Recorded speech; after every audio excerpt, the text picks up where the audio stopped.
Hi everyone, it's me again in my art room at home, and today I'm excited about this project. This is really fun to do. It's relaxing, it's creative, it uses a lot of art skills that we've learned. This is Zentangle patterning, and I was inspired by another artist I saw on the internet that goes by the name of Paintbrush Rocket, and she posted some Zentangles she had done, and I just had to try it. And I've done a few examples, and they really are a lot of fun. So here's a finished one, and here is one that I made that has not been colored yet. And I thought it would be fun to make photocopies of your designs before you color them, and you could send them to a friend. And you guys maybe could exchange coloring pages that way, and include a little letter, of course. So gather your supplies, get your workspace ready, and we'll get started. Okay, so I have my workspace set up. I'm going to be using copier paper for my project. You can use a thicker paper if you'd like. What I want you to start off with is a pencil and an eraser, and we're going to start off with something I call pathways. So we're just going to be doing some lines and mimic lining them. So I'm going to start off with just a line coming from the side and going down like this. You can make your line go from one side to another, and then I'm going to mimic line it. So it's kind of making, a skinny pathway. Next, I'm going to make another pathway, but this pathway is going to look like it's underneath this one that I just drew. So to make it look like it's going under, I'm going to do something called bump and jump. So when I bump into a line, I'm going to jump over it. So I'm going to draw, bump into the line, jump over it, and then redraw. I'm getting to this pathway now. I'm going to jump over it and draw. So you're trying to make it look like an optical illusion, like this line is going underneath the pathway. Now I'm going to create a mimic line. So I'm going to move my pencil over and mimic the line's path. I'm going to bump and jump and do the same thing here. Bump into the pathway, jump over it, and continue on. I'm going to make one more pathway. This one, I think I'm going to have it go through both of these. So it's going to go here, bump and jump, go here, bump and jump, and keep going across. Mimic line does the same thing. Okay. So I've got my pathways. Now what I want to do is fill in each of the shapes of my pathways with different types of lines.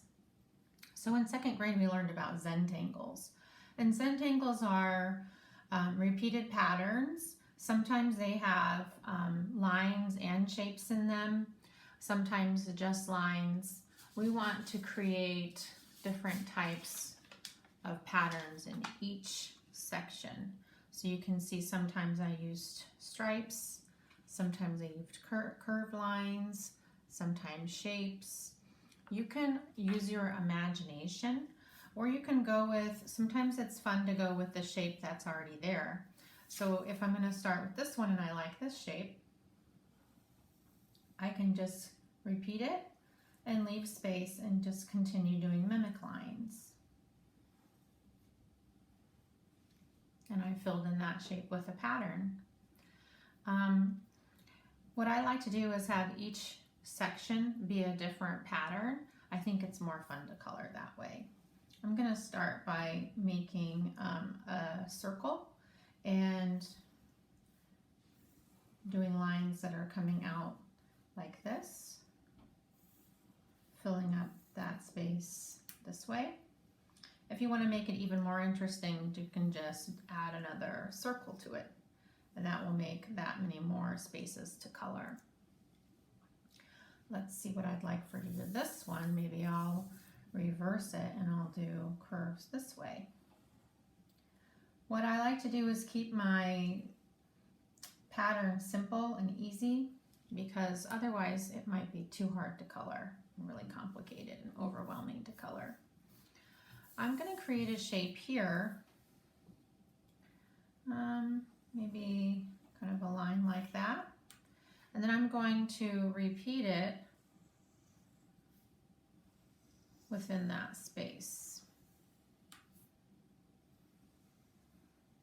But when I get to a pathway, I'm going to bump and jump.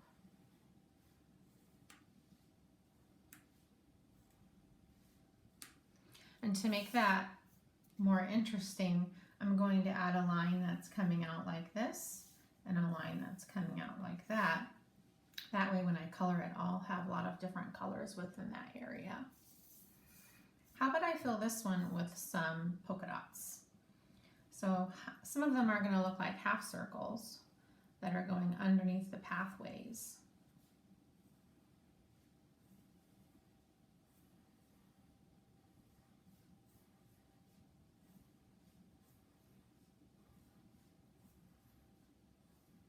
So in this way, fill each section with a different type of Zentangle pattern.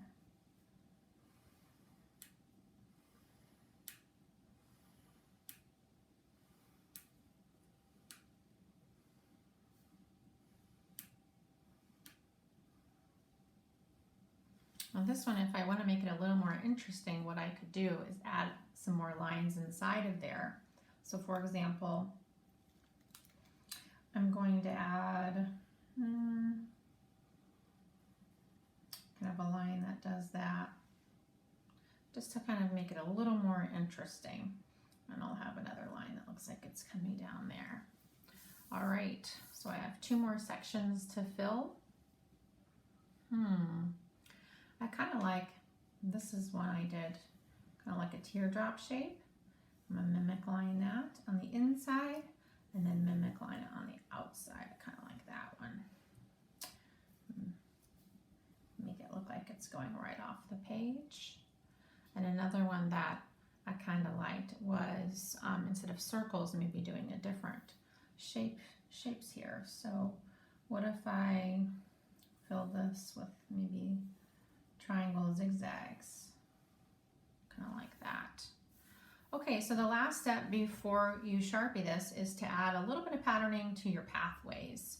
So on this one, I had stripes that were far apart. This one I kind of had squares. And on some of them you could do like a lot of little lines. This one, I did a few lines together like this and then left a big space. Could try that. So each pathway should have a different set of patterns. So I'm going to have this pathway have a few stripes like that, and then I'm going to leave a big space and then repeat that.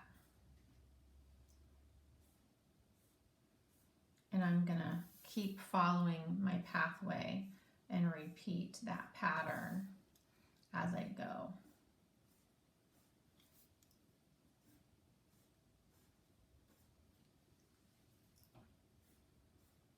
Okay, now I'm going to have this pathway have a lot of little lines. So keep in mind you're going to be tracing this with a Sharpie. So you don't want to make your lines too close together. They might meld together. Putting a pattern on your pathways helps them stand out and separate the shapes really well.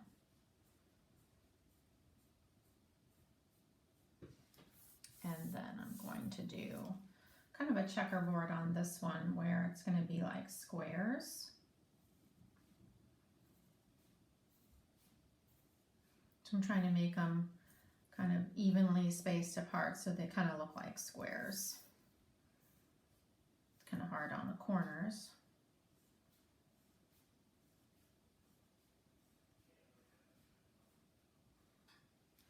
Okay, I'm finished filling in all of my patterns inside each shape. At this point, I'm going to Sharpie it. So I'm going to put something underneath my paper to protect the table. Even though my table is already very messy, I'm going to put this plastic mat underneath, and now I'm going to trace everything with Sharpie really carefully.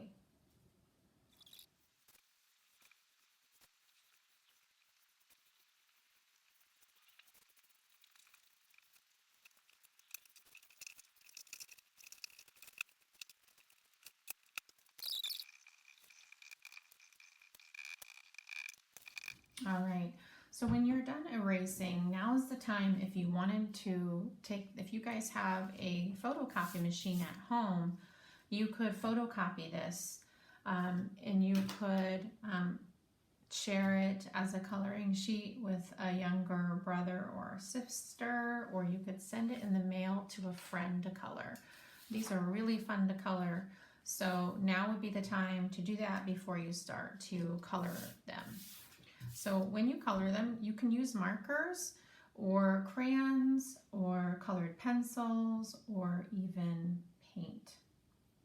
So I colored this with marker, and you can see it's very bright and colorful. Colored pencils will work great, same with crayons, as long as you kind of press hard so the colors come out bright. I'm going to start off with my markers, and I'm going to color the whole thing.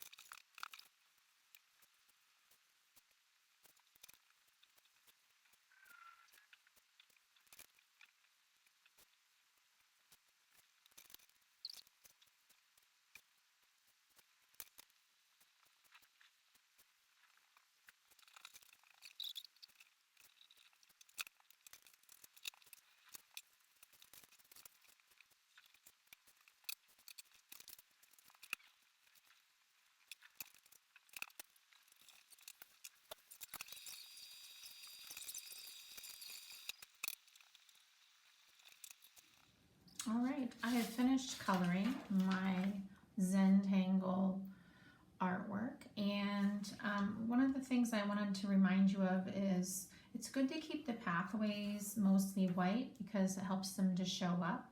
Also, you can leave other white spaces within your artwork. Another reminder is when you are coloring a shape to outline it first and then color the inside, which helps it stay neat. I hope you enjoyed this project and had some fun with it, and I'll see you next time.